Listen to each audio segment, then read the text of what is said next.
kami bersama dengan Morula IVF Makassar ya. Dan Smart Listener, adapun tema yang kami bahas untuk sore hari ini mengenai PCOS atau Polycystic Ovary Syndrome. Dan untuk selama 1 jam ke depan kami akan membahas mengenai hal ini, seperti apa program hamil atau untuk PCOS ini, dan bagaimana hambatan-hambatan sehingga hal ini bisa berindikasi atau juga berefek pada ibu yang tentunya menginginkan seorang momongan ya. Dan untuk sore hari ini kita akan membahasnya bersama dengan Dr. Amelia Abdullah SPOG MKes. Kita sapa dulu. Assalamualaikum warahmatullahi wabarakatuh, Dr. Amelia. Waalaikumsalam warahmatullahi wabarakatuh. Gimana kabarnya? Alhamdulillah baik.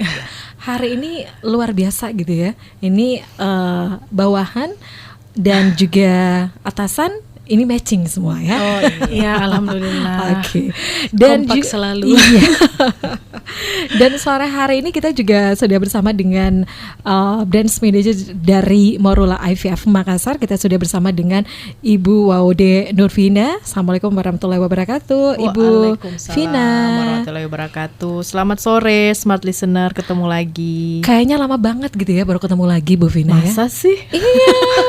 Kayak setahun gitu ya. Kayaknya ada yang kurang deh ya kalau Ibu Vina nggak ada gitu. Nanti programnya diperbanyak ya. Amin, amin. Selalu bertiga gitu ya. Yang terakhir itu cuma berdua aja ya. Perasaan seperti itu ya. Iya. Oke. Toanya nggak ikut waktu itu.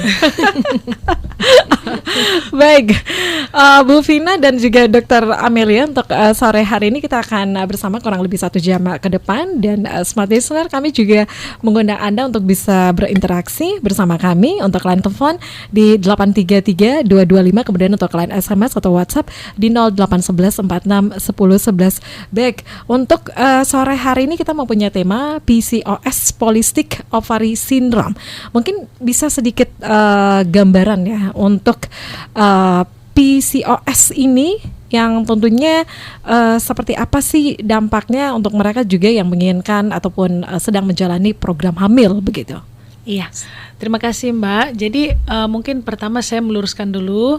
Jadi PCOS itu kepanjangannya itu Polycystic Ovarium Syndrome. Jadi sindrom ovarium polikistik. Jadi ini adalah suatu kondisi yang jika dialami oleh wanita pada usia reproduksi itu bisa menyebabkan ketidaksuburan istilahnya. Jadi bisa menyebabkan terjadinya infertilitas. Jadi kita kan sama-sama sudah mengetahui bahwa infertilitas itu adalah suatu kondisi di mana pasangan pasutri ini telah menikah dan tinggal bersama selama 1 tahun, namun tidak menghasilkan kehamilan. Nah, sedangkan sindrom ovarium polikistik itu sendiri adalah suatu kondisi di mana terjadi gangguan hormonal pada seorang wanita, di mana tidak terjadi siklus yang berovulasi. Jadi siklusnya anovulasi istilahnya. Jadi gampangnya itu setiap bulan kita wanita itu kan ada mengalami menstruasi. Menstruasi yang teratur, jaraknya di antara 21 sampai 35 hari. Jika siklus haid itu teratur, artinya tiap bulan itu kita mengalami ovulasi. Ovulasi itu adalah suatu kondisi di mana terjadi pelepasan telur oleh indung telur. Kemudian telur tersebut akan menunggu di saluran telur. Jika ada sperma yang datang membuahi, maka akan terjadi kehamilan. Jika tidak, maka akan meluruh. Jadi kita haid begitu. Jadi gampangnya seperti itu. Pada pasien-pasien dengan PCOS itu ada gangguan hormonal yang berakibat tidak terjadi ovulasi. Ya, jadi tidak ada ovulasi, tidak ada telur yang menunggu, yang pada akhirnya akan menimbulkan gejala-gejala yang dialami oleh pasien itu. Yang pertama biasanya ada gangguan haid. Nah, jadi gangguan haidnya itu tidak berupa siklus yang tidak teratur. Kadang-kadang pasiennya bisa haid sekali dalam 2 bulan, sekali dalam 3 bulan, bahkan pada kasus-kasus yang ekstrim sama sekali tidak haid bisa sampai 6 bulan, bahkan sampai 1 tahun. Nah, itu biasanya gejala-gejala yang dialami oleh pasien. Kemudian gejala yang kedua itu biasanya ada akibat hormon yang berlebihan dalam tubuh. Jadi ada istilah medisnya itu hirsutisme. Hirsutisme itu jadi wajahnya misalnya penuh dengan jerawat, kemudian ada pertumbuhan bulu-bulu yang banyak di wajah, misalnya kumis-kumis, kemudian di kaki betis itu juga banyak bulu-bulu, kadang sampai di punggung-punggung belakang juga kadang-kadang bulu-bulunya tumbuhnya banyak. Kemudian yang lain lagi itu gejalanya bisa berupa pasiennya gemuk.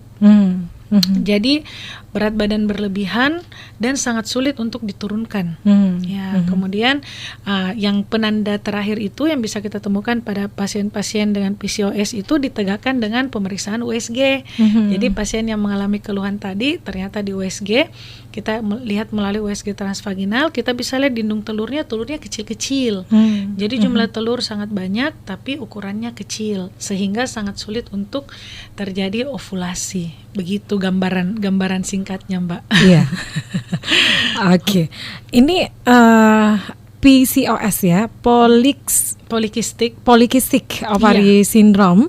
Ini biasanya terjadi untuk wanita usia berapa begitu, Mbak? Iya. Ibu. Iya. Aduh, Ibu. Dokter Amelia. Iya. Silakan. Iya. Jadi biasanya paling sering terjadi itu puncaknya pada usia-usia reproduksi. Jadi mulai dari ketika kita pertama kali haid sudah bisa mulai ada gangguan. Kemudian semakin bertambahnya umur, jika tidak terobati dengan baik, maka bisa saja semakin parah. Jadi selama usia reproduksi bisa terkena PCOS. Iya. Kemudian ya tadi seperti yang diinformasikan, ini kan gejalanya seperti siklus haid yang tidak teratur gitu kan. Betul. Kapan kita bisa biasanya kan kalau kita sibuk gitu kan, mempunyai aktivitas yang cukup banyak, biasanya untuk wanita-wanita itu kan biasanya mempunyai haid tidak teratur begitu kan. Kapan kita merasa was-was begitu kalau semuanya haid yang tidak teratur ini termasuk sesuatu yang memang harus diwaspadai begitu, haid yang tidak teratur ini? Iya, jadi haidnya tidak teratur dan berulang. Jadi berulang? Ya kadang-kadang kalau misalnya hanya karena faktor stres, misalnya Mbak Vina ini misalnya sibuk sekali pada bulan itu, bisa saja pada bulan itu haidnya mundur. Tapi kemudian bulan depan ketika ibunya, pasiennya tenang-tenang, tidak terlalu stres, tidak terlalu capek, siklusnya membaik dengan sendirinya. PCOS itu memang gejalanya konstan. Jadi biasanya keluhan utama dari pasien itu adalah haidnya sekali dalam 2 bulan, sekali dalam 3 bulan, seperti itu. Kemudian kalau haid banyak sekali dan lama. Itu dalam kasusnya setelah wanita yang sudah menikah atau memang semua bisa remaja? Kena. Iya. Itu semua bisa kena. Peluangnya hampir sama. Iya. Jadi dari remaja biasanya sudah seperti itu siklus haidnya, cuma biasanya kebanyakan itu kita baru sadar kan biasanya setelah menikah. Karena setelah menikah ternyata pasien PCOS ini biasanya agak sulit hamil. Ada juga yang langsung hamil, kebetulan pada waktu berhubungan misalnya ada sel telur yang ovulasi, tapi sebagian besar itu karena siklusnya tidak ovulasi, masa suburnya sulit sekali ditentukan. Jadi tidak seperti pasien yang siklusnya baik bisa mengatur masa subur, masa berhubungannya. Kalau pasien PCOS itu sangat sulit mengetahui masa suburnya. Jadi biasanya kebanyakan itu pasien baru memeriksakan diri setelah menikah dan tidak hamil-hamil. Biasanya pada saat belum menikah, walaupun misalnya umurnya sudah 25, 26 tapi belum menikah, biasanya rata-rata sih orang nggak mau periksa ya, karena kan apalagi kalau misalnya cerita-cerita misalnya dari ibunya, dari tantenya, oh dulu juga ibu begitu, tidak apa-apa. Keturunan katanya. Iya, keturunan itu tidak apa-apa. Kemudian pas menikah ternyata terjadilah infertilitas yang selama 1 tahun tidak hamil-hamil, itu baru periksa. Makanya pada pasangan-pasangan pasutri itu jika mengalami siklus tidak teratur, itu tidak perlu menunggu sampai 1 tahun baru memeriksakan diri. Segera ya? Segera. Jadi jika riwayatnya memang pada saat masih gadis, ibunya memang haidnya sekali dalam 3 bulan, sekali dalam 2 bulan, begitu sudah menikah sebulan 2 bulan, belum hamil, lebih baik segera memeriksakan diri. Jadi jangan tunggu sampai lama-lama gitu ya. Iya, jangan tunggu lama-lama. Nanti nggak ovulasi. Oke. Tadi saya langsung mau ngobrol juga nih sama Ibu Vina gitu kok. Iya. Ini langsung ke saya ini ya bingung gitu, mau ke dokter atau ke Ibu Vina tadi ya. Iya. Ibu Vina, tadi seperti informasi yang dikatakan oleh Dokter Amelia ya untuk kasus PCOS tadi dari Morula IVF Makassar itu bagaimana untuk pasien ataupun menangani pasien yang memang mempunyai masalah PCOS. Tapi sebelumnya mungkin Ibu Vina bisa memberikan sedikit gambaran dulu bagaimana Morula IVF Makassar di 2019 ini. Oh iya, baik. Silakan. Iya. Jadi ini sudah bulan terakhir ya di 2019. Penghujung tahun gitu ya. Alhamdulillah sampai dengan bulan Desember ini ibu-ibu yang berhasil dihamili. Alhamdulillah yang berhasil program hamilnya dengan kami itu sudah lebih dari 100 orang, sudah mendekati angka 150, 200. Kemudian yang bayi lahir kita sudah menunggu yang mau ke 100 ini, Dok. Mudah-mudahan dalam bayi lahir? Iya, ya. Bayi lahir sehat, alhamdulillah. Jadi ini menggambarkan bahwa dengan hadirnya Morula IVF Makassar sejak tahun 2017 itu kita sudah banyak membantu para pasangan yang memang menambahkan buah hati. Dan ini bukan hanya dari kota Makassar sendiri, tapi juga dari semua kota di Indonesia Timur gitu. Tapi 75% memang pasien itu kita dari kota Makassar gitu. Iya. Untuk Morula sendiri itu ada di berbagai kota juga gitu ya, Ibu Kalau Vina? di Indonesia Timur kami yang di Makassar satu-satunya, ya? yang pertama di Indonesia Timur. Kalau secara total kita sudah ada 10 cabang Morula. Dan semuanya itu di bagian barat, khususnya di Pulau Jawa, yang lainnya itu di Kalimantan, di Pontianak, dan di satu di Padang, Sumatera. Itu aja yang di luar Pulau Jawa untuk saat ini. Tapi untuk tahun depan itu akan ada beberapa provinsi lagi pengembangannya. Mungkin kalau untuk Makassar, Indonesia Timur pasti kita fokuskan di Makassar dulu. Oke. Tentunya juga smart listener ini bertanya-tanya gitu ya untuk bisa berobat atau juga bisa melakukan pemeriksaan begitu ya ke Morula IVF Makassar itu prosedurnya seperti apa sih? Kita akan jawab sebentar ya Dokter Vina. Ibu Vina dan juga Dokter Amelia kita akan jawab sebentar ya. Ibu Vina seperti yang diinformasikan tadi ya bahwa Morula IVF Makassar ini satu-satunya, kalau di Makassar itu satu-satunya di Indonesia bagian timur begitu.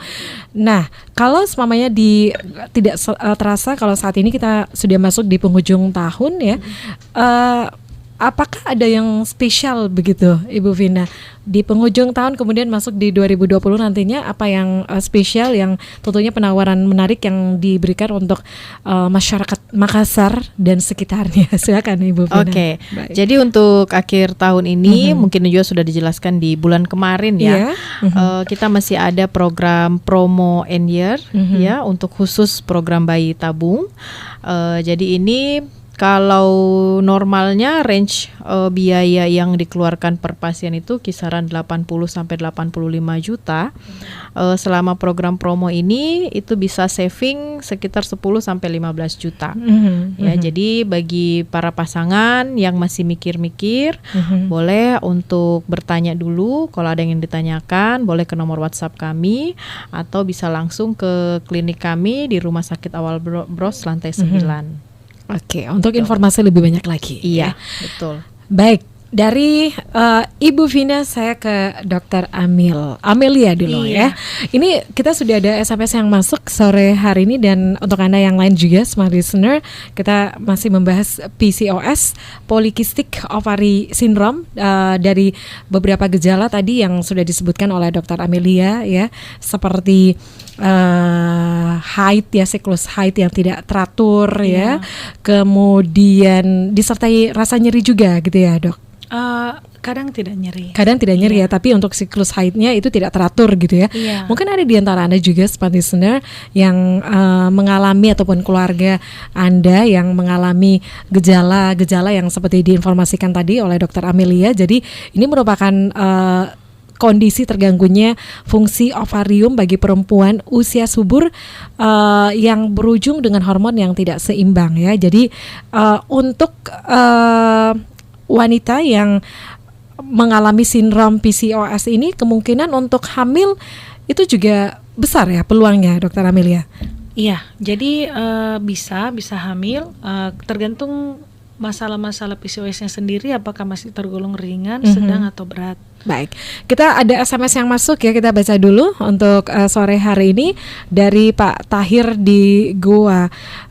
Dok, seorang perempuan sejak kapan dia harus mengetahui bahwa dirinya itu ada indikasi mengalami PCOS? Misalnya, selama gadis sering telat haid, apakah nanti kemungkinan nantinya itu bisa terjadi sindrom PCOS ini? Iya.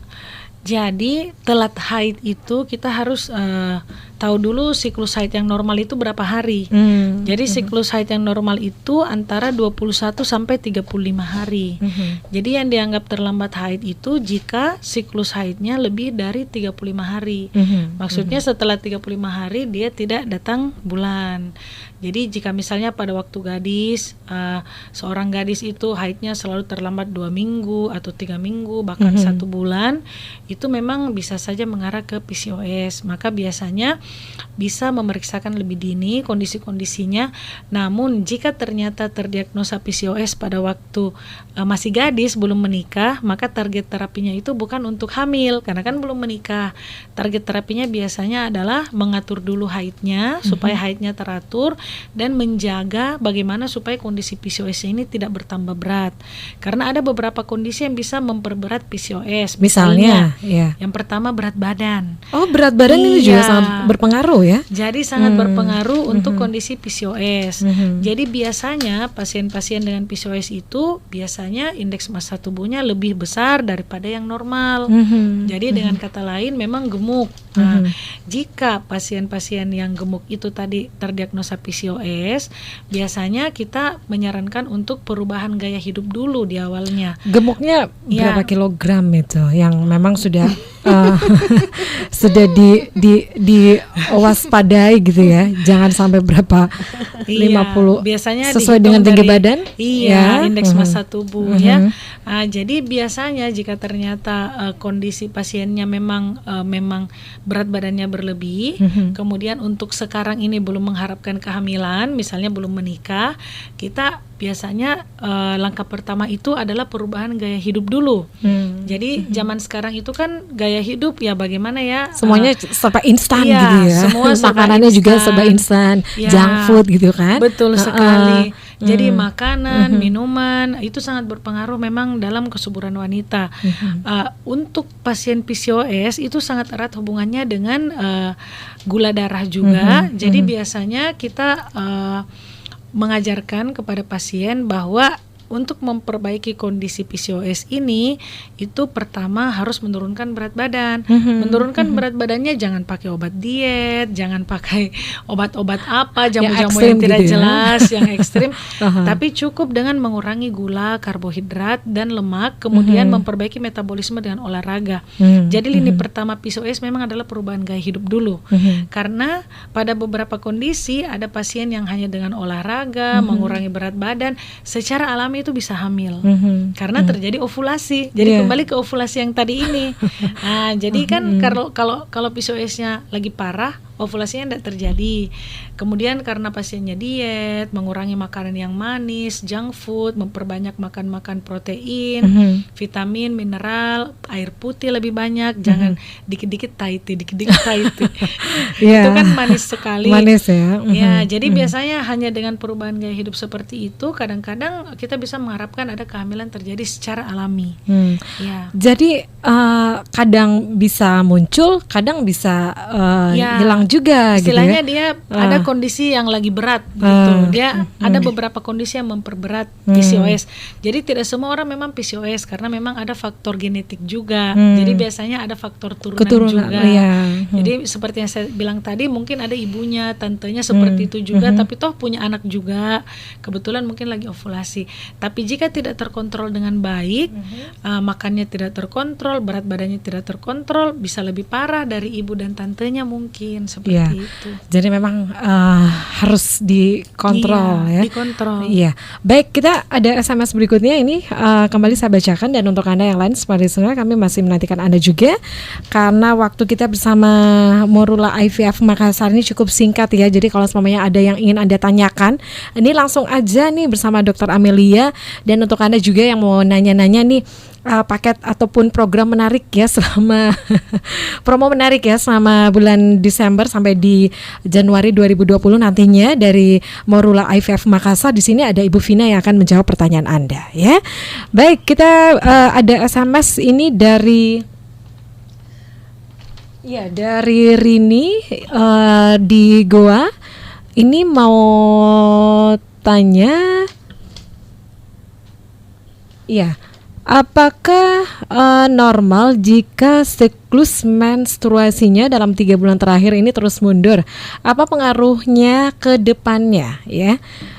Oke, sekali lagi ini dari Irna ya di Cendrawasih. Silakan Dr. Amelia. Jadi pengaruh apakah normal jika siklus menstruasi saya dalam 3 bulan terakhir ini terus mundur? Apa pengaruhnya ke depan begitu? Jadi untuk siklus haidnya ini tidak teratur, terus mundur 3 bulan terakhir. 3 bulan terakhir. Jadi harus dievaluasi dulu 3 bulan terakhir ini, apakah ada kenaikan berat badan dari Ibu Irna ini? Apakah kebetulan kondisinya lagi stres berat atau ini tidak disebutkan juga ya sudah menikah atau belum gitu. Iya, jadi hanya masalah siklus haidnya saja sepertinya. Jadi kita harus lihat karena keluhannya kan dalam 3 bulan terakhir. Artinya sebelumnya siklusnya baik, normal. Cuma 3 bulan terakhir mungkin agak mundur. Kita harus evaluasi dulu. Jangan-jangan 3 bulan terakhir ini ibunya naik berat badan, misalnya 5 kilo. Nah, itu tadi yang saya katakan bahwa kenaikan berat badan pada wanita itu sangat berpengaruh ke telur, ke ovulasi. Jadi biasanya kalau memang ternyata dalam 3 bulan ini siklusnya mundur, terus berat badannya naik, dan atau dalam 3 bulan ini memang ibunya lagi stres berat, misalnya capek atau ada tekanan apa begitu psikologi, itu biasanya belum tentu PCOS. Jadi lebih baik diperiksakan. Jika ternyata tidak, biasanya kita atur ulang saja haidnya. Efek jangka panjangnya kalau terus-menerus mundur ya mungkin agak susah menentukan masa suburnya kalau nanti menikah seperti itu. Tapi untuk sekarang kalau memang belum menikah ya sepertinya tidak ada efek jangka panjang juga, nanti kalau setelah menikah baru diatur. Itu langsung aja ke Morula IVF Makassar gitu ya, bisa periksa dulu gitu ya. Iya, kita periksa lebih lengkap. Oke. Kita ada SMS berikutnya sebelum kita break ya untuk sesaat. Ini dari Ibu Amel ya. Ini saya mau nanya, Dok. Saya berapa kali telat menstruasi? Setiap telat saya bingung. Saya bingung cek kehamilan tapi hasilnya selalu negatif. Nah, kira-kira penyebabnya apa ya, Dok? Apakah saya infertil atau seperti apa, Dok? Wow. Ya. Jadi infertil itu jika sudah menikah 1 tahun tapi tidak hamil, dan itu 1 tahunnya tinggal bersama dengan suami, artinya hubungan senggamanya teratur. Jadi jika memang sudah menikah selama 1 tahun tapi tidak menghasilkan kehamilan, itu memang sudah masuk ke infertil. Adapun apanya tadi pertanyaannya? Telat beberapa bulan tapi tidak tetap hamil. tidak test packnya tetap negatif. Itu memang bisa saja merupakan salah satu tanda PCOS. Makanya biasanya jika ada keluhan seperti itu, saya menyarankan untuk melakukan pemeriksaan USG dulu. Karena penegakan diagnosisnya memang dipastikan dengan USG transvaginal yang USG dari bawah, kita bisa melihat kondisi telurnya ibu. Jika memang ternyata PCOS, artinya kita harus atur dulu haidnya tiap bulan, kemudian masuk ke program kehamilan. Sedangkan PCOS itu sendiri, jadi ini PCOS tidak semua harus bayi tabung ya. Jadi mungkin mau diluruskan dulu. Jangan sampai masyarakat berpikir PCOS itu semua harus program hamilnya bayi tabung, karena langsung tindakannya langsung ke bayi tabung. Jadi tidak seperti sarannya itu. langsung ke bayi tabung gitu ya. Jadi PCOS itu tergantung derajat beratnya. Jadi untuk yang ringan kadang-kadang hanya dengan pengaturan haid, pengaturan pola makan itu sudah bisa hamil secara alami. Jika tidak berhasil, biasanya kita masuk ke stimulasi ovarium. Jadi diberikan obat seperti ada obat tertentu yang bisa kita pakai untuk memperbesar telur yang dikontrol, jadi kita bisa melihat telurnya membesar atau tidak, diaturkan jadwal berhubungannya, harapannya bisa hamil. Dengan cara-cara seperti itu, kalau masih tetap tidak hamil, kita naik kelas lagi programnya. Jadi itulah program yang ditawarkan oleh Morula IVF Makassar yang teknologi reproduksi berbantu, yaitu inseminasi atau bayi tabung. Tapi itu jika memang ternyata sudah kita coba dengan program-program biasa yang ringan tadi sudah diberikan untuk yang ringan, tetap tidak berhasil, barulah kita masuk ke inseminasi dan bayi tabung jika memang perlu. Kecuali ada kondisi tertentu seperti PCOS yang sangat berat, sangat lama dan sangat sulit untuk mendapatkan telur yang baik hanya dengan obat-obatan biasa, itu memang biasanya sudah langsung mengarah ke bayi tabung. Seperti itu. Jadi nggak langsung diarahkan untuk program bayi tabung, inseminasi, inseminasi atau bayi tabung. Iya, sudah jelas ya. Kita masih membahas PCOS, Polycystic Ovary Syndrome, di mana ini merupakan kondisi terganggunya fungsi ovarium pada perempuan usia subur yang berujung dengan hormon yang tidak seimbang. Akibatnya untuk mendapatkan momongan, perempuan dengan PCOS ini memerlukan penanganan khusus. Dan seperti apa program hamil untuk PCOS ini? Ini langsung dijelaskan sama Dr. Amelia atau juga bisa bersama Ibu Vina gitu ya? Itu gimana kalau semuanya dari awal begitu ya untuk penanganan untuk pasien PCOS ini? Ya, sebelumnya ini kan ke Morula IVF Makassar, kemudian langsung diarahkan ke dokter gitu ya. Gimana Ibu Vina? Silakan. Oke. Jadi seperti tadi dijelaskan oleh dokter bahwa PCOS ini bukan suatu penyakit tapi kumpulan gejala. Jadi kadang-kadang kita pun nggak menyadari bahwa kita itu ternyata memiliki PCOS ini. Jadi pasien yang datang pun itu kita arahkan dan nanti biasanya terdeteksinya setelah dari pemeriksaan dokter. Nah, dari pemeriksaan dokter tersebut barulah akan diarahkan program apa yang paling tepat. Jadi ini juga untuk meluruskan bahwa Morula IVF Makassar itu bukan hanya melayani program bayi tabung, program kehamilan bayi tabung, tapi program kehamilan mulai dari yang ovulasi terjadwal, inseminasi, sampai dengan teknologi yang paling mutakhir pun yaitu bayi tabung, itu kami siapkan. Jadi kami membuka pintu bagi para pasangan yang memang menambahkan buah hati, ayo datang ke Morula. Karena biar bagaimana kami sudah mengkhususkan diri untuk program kehamilan. Jadi akan banyak sekali informasi-informasi yang tentunya dapat dipercaya karena ini bersumber dari tim dokter ya. Jadi bukan dari informasi mungkin dari internet atau dari media lainnya ya yang kurang sumbernya tidak bisa dipercaya. Tapi kalau di Morula kami bisa meyakinkan Bapak dan Ibu bahwa ini kita program kehamilannya itu bisa dipercaya dengan tim dokter maupun tim perawat, bahkan tim lab kami itu semuanya sudah mempunyai kompetensi khusus. Jadi jangan diragukan ya. Siap. Iya.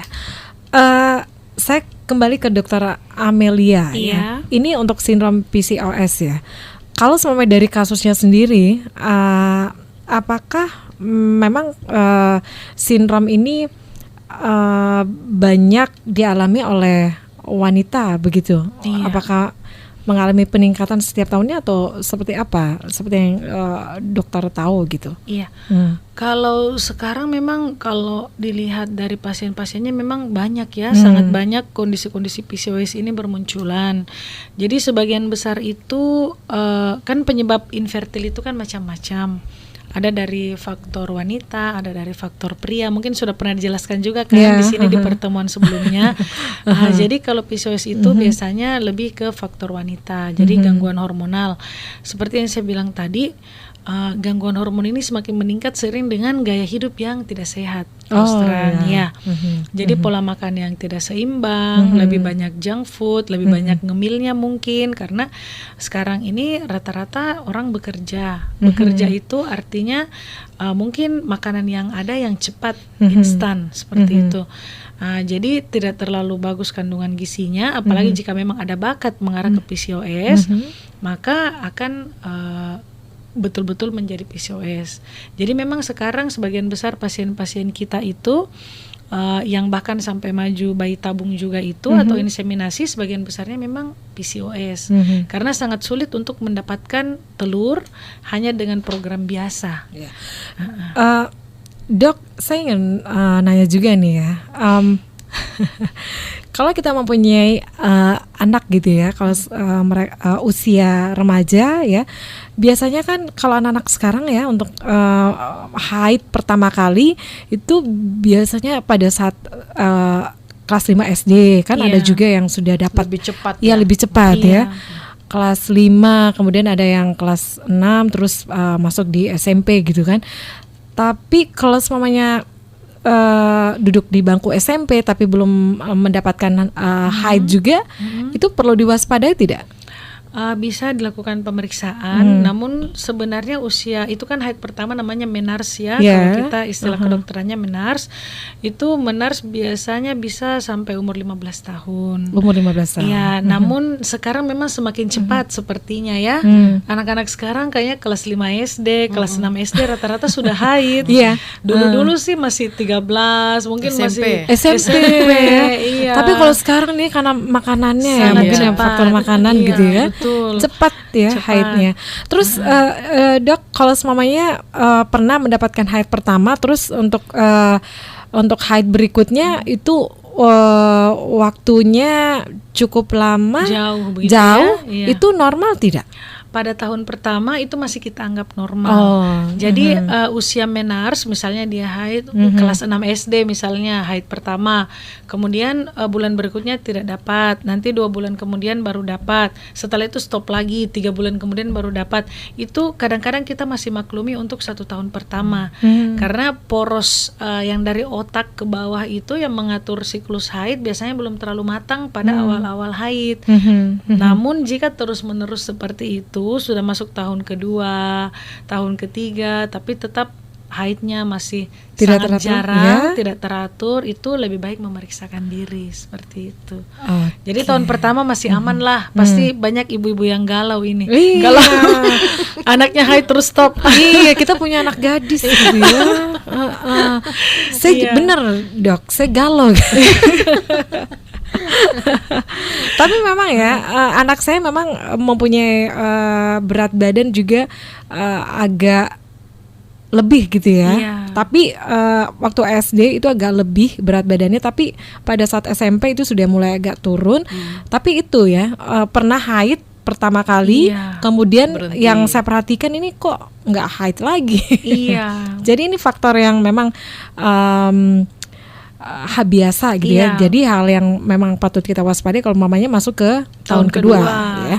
Oke, kita ada SMS lagi, kita baca dulu ya. Dan untuk Anda yang lain smart listener, mungkin Anda juga mempunyai kasus yang sama, kegalauan yang sama seperti saya.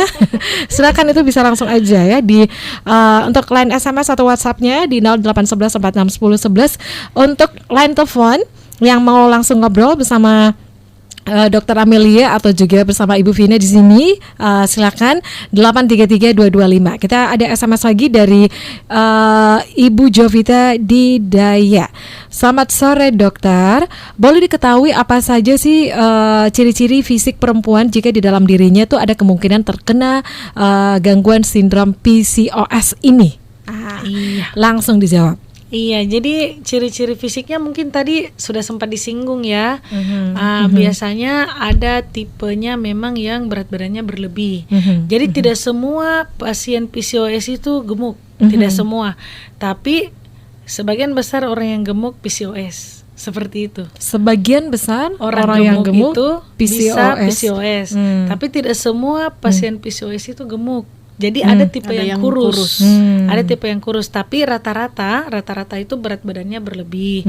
Kemudian ciri-ciri fisik kedua itu banyak bulu-bulu. Bulu-bulu yang tumbuh itu misalnya kayak kumis-kumis tipis di bawah hidung itu, seperti kumis-kumis tipis yang artis terkenal itu, Mbak Iis Dahlia.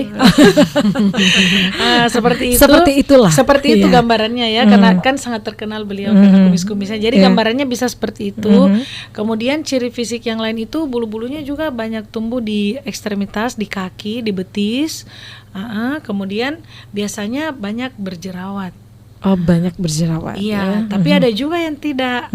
Makanya ada 3 gejala yang harus ada baru kita tegakkan sebagai PCOS. Yang pertama? Yang pertama gangguan haid. Gangguan haid. Jadi haidnya jarang atau tidak ada sama sekali. Jadi haidnya sekali dalam 2 bulan, sekali dalam 3 bulan. Ini terjadi pada anak yang berusia yang remaja dan juga yang sudah menikah. Sudah menikah bahkan belum menikah itu bisa terjadi. Ya, jadi itu gejala pertama. Yang kedua? Kemudian yang kedua itu dari ciri-ciri fisik itu ada misalnya tumbuh jerawat bulu-bulu. banyak, tumbuh bulu-bulu. Kemudian jerawatnya biasanya bukan cuma di wajah, kadang sampai di dada, di punggung. Itu kadang-kadang seperti itu. Kemudian ya itu bulu-bulu di bawah hidung, bulu-bulu kaki yang panjang. Jadi 2 kan? Bulu tangan? Enggak terlalu sih biasanya. Biasanya di kaki yang kaki. banyaknya. Jadi itu sudah 2. Kemudian yang ketiga itu dipastikan dengan USG. Jadi di USG kita lihat dari USG-nya telur-telurnya banyak dan kecil. Jadi biasanya normalnya di 1 indung telur. Kalau kita kan perempuan indung telurnya 2 nih, kanan dan kiri. Biasanya sebelah kanan misalnya kalau yang normal-normal itu jumlah telurnya 7 sampai 8. Folikel yang terlihat. Yang sebelah kiri juga seperti itu. Tapi kalau pasien PCO begitu kita USG telurnya banyak sekali, bisa sampai lebih 15 dalam 1 indung telur. Bisa seperti itu dan semuanya kecil seperti gambaran roda pedati istilahnya kita. Makanya nanti pengobatannya itu harus tergantung kondisi masing-masing. Jadi harus periksa ya. Jadi jangan karena dibilang kalau ada kumis-kumis katanya PCO. Belum tentu. Iya, jadi harus tetap dicek dulu. Jadi harus ada 3-tiganya baru dikatakan PCO, makanya dikatakan sindrom. Jadi kalau cuma jerawatan aja ya enggak. Enggak ya. Atau cuma gemuk saja ya tidak. Ya. Oke. Itu jangan langsung beranggapan bahwa mengalami ataupun mengalami gangguan PCOS ya. Jadi tetap ya ini harus melakukan pemeriksaan ya. Dan mungkin dari Ibu Vina atau Dokter Amelia bisa memberikan informasi lagi karena waktu kita sangat terbatas. Dan untuk Anda sekali lagi kita ke Ibu Vina dulu nih. Apa yang ingin disampaikan untuk Smart Listener? Oke. Baik, bagi para pasangan, para pejuang buah hati jangan nyerah gitu jangan menyerah ya, walaupun ini akhir tahun 2019 doa kita belum terkabulkan. Tetap semangat, tetap ikhtiar ya. Yang mau nambah momongan juga silahkan, karena memang infertil itu ada 2 ya dok ya. Ada yang infertil primer dan infertil sekunder. Jadi kalau infertil sekunder itu mempunyai anak pertama kemudian tidak hamil-hamil lagi. Jadi itu juga masuk dalam kategori infertil ya. Nah, jadi yang ingin menambah momongan atau yang memang belum memiliki momongan, ayo berjuang bersama Morula IVF Makassar. Kami hadir di Kota Makassar untuk membantu Anda, para pasangan pejuang buah hati di luar sana. Silakan menghubungi kami di 0853 983 0053 untuk informasi lebih lanjut. Untuk di media sosial kami juga ada di IG dan Facebook dan mobile aplikasi Morula IVF Makassar. Di situ juga kami menyediakan banyak sekali informasi terkait program kehamilan, untuk membuat appointment dengan tim dokter kami, bahkan list harga itu kami juga tampilkan di mobile aplikasi aplikasi kami. Oke, jadi sisa milih aja ya. Iya, betul Iya. sekali. Sesuai budget gitu ya. Nanti yang pilihkan dokter. Oh gitu. Iya, Dibantu. karena harus diperiksa dulu Iya. sesuai kondisi masing-masing. Jangan ya. langsung ambil keputusan. Iya. Oke, dari Dokter Amelia silakan. Iya, Untuk- mungkin sama dengan yang tadi disampaikan Ibu Vina. Memang masalah infertilitas itu masalah yang istilahnya mungkin berat ya, terutama di masyarakat kita yang sangat mengharapkan buah hati. Namun jangan menyerah. Masih banyak jalan untuk kita punya anak, insya Allah. Tentunya berdoa dan berusaha itu harus sejalan. Jadi kita berusaha itu istilahnya gak boleh putus, harus tetap jalan juga doanya, jalan juga usahanya. Kemudian untuk pasien-pasien yang mengalami kondisi-kondisi PCOS, karena memang sangat banyak pasien di luar sana yang mengalami kondisi ini, jangan khawatir. Insya Allah PCOS itu bisa tertangani. Mulai dari program yang paling sederhana pun, kita biasanya memilihkan program kehamilan itu sesuai dengan kondisi masing-masing pasien. Jadi kondisi itu sangat bervariasi, mulai dari lamanya pernikahan, umurnya, kemudian bagaimana seberapa berat gangguan hormon yang terjadi. Jadi kalau misalnya masih ringan-ringan aja, itu biasanya cukup dengan pengaturan haid atau cukup dengan stimulasi ovarium yang terkontrol itu sudah bisa mendapatkan kehamilan. Namun jika memang ternyata tidak berhasil, barulah kita masuk ke teknologi reproduksi berbantu. Jadi memang selama ini sudah ada banyak pasien PCOS yang maju, ada yang inseminasi, ada yang sampai bayi tabung. Alhamdulillah kita sudah mendapatkan banyak kehamilan juga melalui program-program yang ada di Morula Makassar. Jadi janganlah berputus asa, PCOS ya, bukanlah akhir dari segalanya. Terus berjuang ya. Iya, soalnya kadang-kadang sampai ada pasien itu yang curhat. Jadi sesi konsulnya tambah curhat. Dok, saya ini sudah shopping dokter, istilahnya sudah keliling, telurku tidak pernah besar. Jadi memang ada beberapa kondisi memang yang sudah betul-betul tidak bisa dengan pengobatan biasa. Itulah biasanya yang sampai maju ke bayi tabung. Tapi tidak semua. Jadi jika ibu-ibu mencurigai dirinya PCOS atau mengalami infertilitas, datang untuk konsultasi. Kita akan melihat tipe program apa yang paling cocok seperti itu. Tidak milih sendiri gitu ya. Iya. Dipilihkan. Sekali lagi ya, untuk Morula IVF Makassar di Jalan Urip Sumoharjo nomor 43, tepatnya Rumah Sakit Awal Bros, lantai 9.